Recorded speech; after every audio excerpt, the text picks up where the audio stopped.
शुभविवाह या मालिकेच्या 6 ऑक्टोबरच्या भागामध्ये सोनल खूप चिडलेली असते आणि ती म्हणते, मला नाही वाटत की इथे मला न्याय मिळेल म्हणून आता मला दुसरं काहीतरी करावं लागेल, कारण इथे कुणीही मला न्याय द्यायला बसलेलंच नाहीये. भूमी सांगते, तू मनाशी ठरवूनच आलेली आहेस, तू मनाशी ठरवलेलंच आहेस की तुला इथे समझोता करायचाच नाही. सोनल म्हणते, अजिबात तुमचं कुठचं ऐकणार नाही मी, आता मी काय करते ते बघा आणि या सगळ्याला तुम्ही जबाबदार असाल.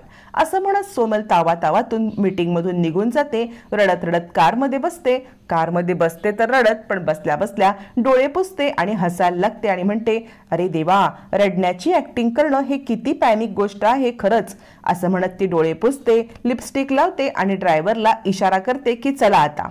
इकडे तोपर्यंत बोर्ड मीटिंग मध्ये घडलेली खूप महत्वाची घटना असते आणि त्याच्यामुळे आकाश खूप पॅनिक होतो. तो विचार करतो, कुणीच माझ्यावरती विश्वास का ठेवत नाहीये, मी काही केलं नाही, मीच ओरडून ओरडून सगळ्यांना सांगतोय की मी काही केलं नाही, तरी सुद्धा माझ्यावरती विश्वास ठेवायला कुणीही तयार नाहीये. असं का होतंय, मला कुणी का नाही ऐकत आहेत.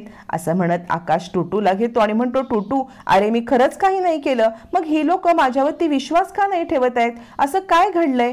इतक्यात तिथे भूमी येते, आकाशला शांत करते. आकाश म्हणतो, सायकल राणी, कुणीच माझं ऐकत नाही, कुणीच माझ्यावरती विश्वास ठेवत नाही. मी त्या सोनलला पण म्हटलं की मी काही नाही केले, तरी पण ती ऐकत नाही, का बरं असं होत असेल. भूमी म्हणते, आकाश, कुणीही विश्वास ठेवो नाहीतर न ठेवो, मी आहे ना तुझ्या बाजूने ठाम, माझा तुझ्यावरती विश्वास आहे. आणि ती आकाशला मिठी मारून शांत करण्याचा प्रयत्न करते. आकाश काही शांत होत नाही. मग भूमी म्हणते, बघ, मी तुझी बायको आहे, माझा तुझ्यावरती विश्वास आहे, तुझा माझ्यावर विश्वास आहे ना. आकाश म्हणतो, हो सायकल राणी, माझा फक्त तुझ्यावरतीच विश्वास आहे. मग भूमी सांगते, हे बघ, या प्रकरणातून मी तुला निर्दोष सिद्ध करेन, फक्त तुला एक गोष्ट करायची आहे की पॅनिक व्हायचं नाही, रागवायचं नाही, चिडायचं नाही, आरडाओरडा करून गोंधळ नाही घालायचा आहे, ती सिच्युएशन शांतपणे हँडल करायची. आकाश म्हणतो, सायकल राणी, तू जे सांगशील ना ते करायला मी तयार आहे. मग इकडे मानसी येते. मानसी म्हणते, ताई, अगं ती सोनल मुद्दाम तर पैशासाठी हे करत नसेल ना. भूमी म्हणते, मला पण आधी हेच वाटलं होतं. अगं, पण ज्या वेळेला आत्यांनी कंपन्सेशन देण्याची गोष्ट केली ना, तर ती एकदम चिडून उठली, जसं की तिला पैसे नको आहेत, तिला नोकरीची पर्वा नाहीये, तिला न पैशासाठी नसेल करत, पण तिचा गैरसमज झाला इतकं मात्र नक्की. म्हणजे आकाश तिला उठवत होता तेव्हा तो तिच्या अंगावरती पडला, पण तिने गैरसमज करून घेतला गडबडीमध्ये. हा गैरसमज आपल्याला दूर करायला पाहिजे. मानसी म्हणते, खरंच तुला वाटतंय का हे असंच. याच्या भूमी म्हणते, हो, पण तिने HR मीटिंग मध्ये काही ऐकून घेतलं नाही, ती पोलीस स्टेशनला जाते असं म्हणाली. तर मनू, तुला मी सांगितलेलं काम तू करशील ना. मानसी म्हणते, हो ताई, मी तू सांगितलेलं काम ऑलरेडी केलेलं आहे. असं म्हणत भूमीने काहीतरी योजना केलेली असते आकाशला पोलिसांच्या तावडीतून सोडवण्याची. तोपर्यंत घाबरे घुबरे होऊन रघुआका येतात आणि मालकीणबाई खाली चला, खाली पोलीस आले आहेत असं म्हणतात. मग भूमी ताबडतोब खाली यायला निघते. तोपर्यंत पोलीस सांगत असतात, सोनलने कंप्लेंट केल्यामुळे आम्हाला पर्याय नाहीये, आम्हाला आकाशला इथून घेऊनच जावं लागेल. आकाश महाजन यांना अरेस्ट करण्यासाठी आम्ही आलेलो आहोत. मग भूमी खाली येते. भूमी म्हणते, आकाशने काहीच नाही केलेलं आहे, तुम्ही त्यांना असं घेऊ जाऊ शकत नाही. रागिणी म्हणते, भूमी बघ ना काय झालंय ते, त्या सोनलने HR मीटिंग मध्ये आपलं काही ऐकूनच घेतलं नाही आणि बघ जाऊन अशी कंप्लेंट केली, काय म्हणायचं काय या सोनलला. असं म्हणत रागिणी पॅनिक झालेली असते. त्यावरती आजी रडायला लागते आणि म्हणते, आमचा आकाश असं काही करणार नाही, याच्यावरती आमचा ठाम विश्वास आहे, तुम्ही आकाशला घेऊन जाऊ नका. आता मात्र रागिणी गालातल्या गालात हसत असते. आपला प्लॅन 100% वर्कआउट झाला यावरती खुश असते. आकाश सांगत असतो, सायकल राणी, थांबव ना यांना, सांग ना मी काही नाही केलेलं आहे म्हणून. राजा काका म्हणतात, अहो इन्स्पेक्टर साहेब, आकाशची मानसिक अवस्था बघा, तो असं काही करेल असं वाटतंय का तुम्हाला. भूमी म्हणते, खरंच इन्स्पेक्टर साहेब, आकाशने काही नाही केलेलं आहे, ती सोनल खोटं बोलते. याच्यावरती इन्स्पेक्टर साहेब म्हणतात, हे बघा, मला माझी ड्युटी करायला पाहिजे, म्हणजे तुमचं म्हणणं ऐकून मी तुमच्यावरती विश्वास ठेवला तरी मला माझे हात कायद्याने बांधलेले गेलेले आहेत, मला असं काहीही करता येणार नाही, आकाशला अरेस्ट केल्याशिवाय माझ्याकडे पर्यायच नाहीये. असं म्हणत आता इकडे इन्स्पेक्टर साहेब आपली ड्युटी निभावत असतात. भूमी त्यांना जीव तोडून सांगत असते. रागिणी मात्र स्वतःवरतीच खुश असते. आता आकाश जेलमध्ये गेल्यावरती भूमी पॅनिक होणार, तिची मानसिक अवस्था बिघडणार आणि तिला आपण आपल्या तालावती नाचवून सह्या घेणार. इकडे तोपर्यंत कॉन्स्टेबल आकाशला पकडून चला चला, आकाश म्हटलं सायकल राणी वाचव, सायकल राणी वाचव, मला नाही जायचंय, मला नाही जायचंय असं ओरडून ओरडून भूमीला सांगत असतो. आता भूमीच्या हातामध्ये काहीच नसतं आणि तितक्यात देवासारखा तिथे अथर्व येतो. अथर्वला आल्यावरती पाहिल्यावरती भूमी म्हणते थांबा इन्स्पेक्टर साहेब, तुम्ही असं आकाशला घेऊन जाऊ शकत नाही, माझ्याकडे खूप मोठा पुरावा आहे, मी तुम्हाला तो दाखवणार आहे. आता भूमीने हे वाक्य बोलल्यावरती अभि, रागिणी सगळ्यांच्या पायाखालची जमीनच सरकते. मग अथर्वला भूमी सांगते अथर्व आणलंस का तू लेटर? अथर्व म्हणतो हो ताई हे घ्या. आता भूमी ते लेटर काढते, ते लेटर इन्स्पेक्टरच्या हातात देते. कुणालाच कळत नाही नक्की या लेटरमध्ये काय आहे आणि या लेटरचा वापर करून भूमी आकाशला कशी वाचवणार आहे. भूमी ते लेटर घेऊन इन्स्पेक्टर साहेबांच्या समोर देते आणि म्हणते हे घ्या.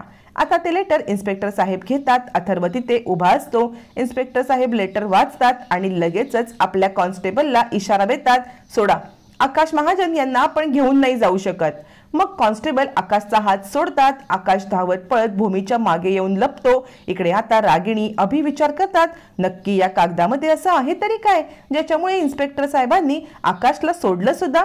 मानसीला, आजीला सगळ्यांना आनंद होतो. आकाश धावत पळत सायकल राणी म्हणत तिकडे येतो. इन्स्पेक्टर साहेब म्हणतात हे बघा हा कागद बघून आता आम्ही त्यांना अटक नाही करू शकत.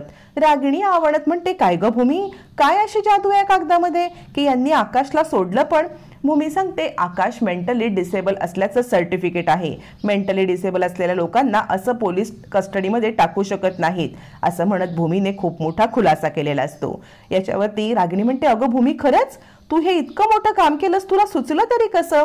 भूमी सांगते ज्या वेळेला बोर्ड मीटिंग मधून सोनल रागारागात निघून गेली मला तेव्हाच कळलं होतं की ही काही कॉम्प्रोमाइज करणार नाही, ही पोलीस स्टेशनला जाणार आणि म्हणूनच मी त्याच वेळेला शैलेश वर्तक डॉक्टरांना कॉल केला, त्यांना आकाशबद्दलचं सगळं समजावून सांगितलं, मग ते मला हे सर्टिफिकेट द्यायला तयार झाले असं म्हणत भूमी खूप मोठा खुलासा करते. आणि रागिणी विचार करते हिने शैलेश वर्तक डॉक्टरांना फोन केला, ते सगळं हिला इतकं बोलले, मला कळलं कसं नाही की भूमीने फोन केला, मी इतकी बिझी होते.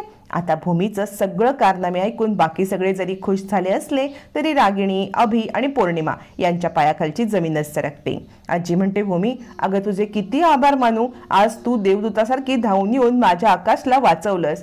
रागिणी विचार करते मी मूर्ख, मी फोन कॉल ट्रॅक नाही केले, माझा मूर्खपणा झाला हा.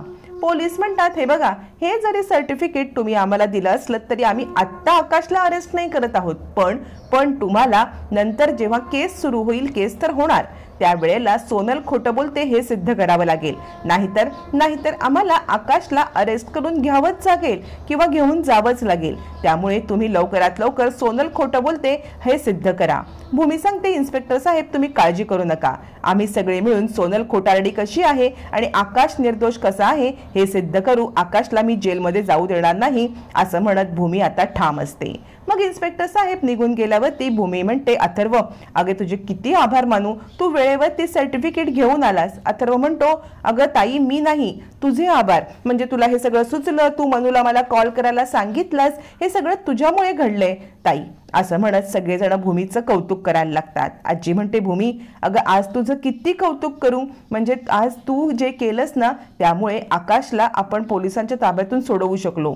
भूमी म्हणते इतकंच नाही तर मी आता ती सोनल खोटं बोलते हे सुद्धा सिद्ध करणार आणि आजी मी तुम्हाला वचन देते आकाशला पोलीस कधीच घेऊ जाणार नाहीत, आकाश निर्दोष आहे मी सिद्ध करणार. आकाश तुझा माझ्यावरती विश्वास आहे ना, तुला ही सायकल राणी पोलिसांच्या ताब्यात जाऊच देणार नाही. मग आजी आकाशच्या इथे येते, त्याच्या डोक्यावरून हात फिरवते आणि म्हणते खरंच भूमी तुझ्यासारखी बायको आकाशला मिळाली ना, किती भाग्य आकाशचं आणि आमचं.